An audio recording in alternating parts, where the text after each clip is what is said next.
And so self-directed retirement plans allow those investors who would, if they've been doing real estate their entire life, instead of feeling trapped to take their retirement funds that they built up and invest in stocks, bonds, or other marketable securities, they can actually take that money and just throw it in real estate and keep doing what they've always been doing. Right. So typically it's not unusual. We have a lot of clients that over the course of years have, they started out investing in one property and then they bought another property and they bought another property.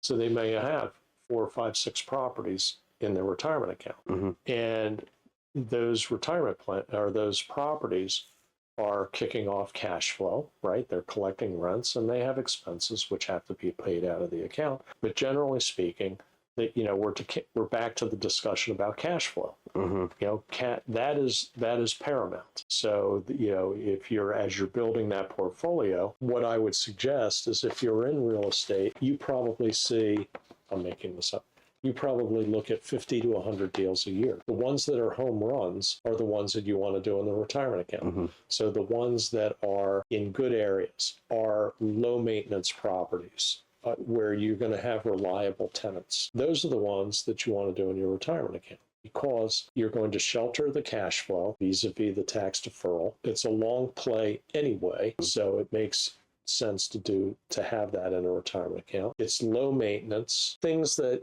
transactions or deals that need a little more finesse, or maybe have, you'll hear the term, have a little bit of hair on them. Mm-hmm. Maybe you do those personally, because the other reality is that if you lose money in a retirement account, you just lose. There's no going back. Right. So if you bought a stock for $100 a share and it goes down to 20, you just lose. There's no tax deductions mm-hmm. in retirement accounts. Nobody likes to lose money, but if that happened personally, at least you got a capital loss that you can deduct against capital gains at some point. Mm-hmm. And the same thing is true of rental property. So if you've got, if you make a bad investment or a risky investment and it doesn't pan out, at least you can deduct the losses over the years, or you can get a tax break of some sort. Yeah, right. Exactly.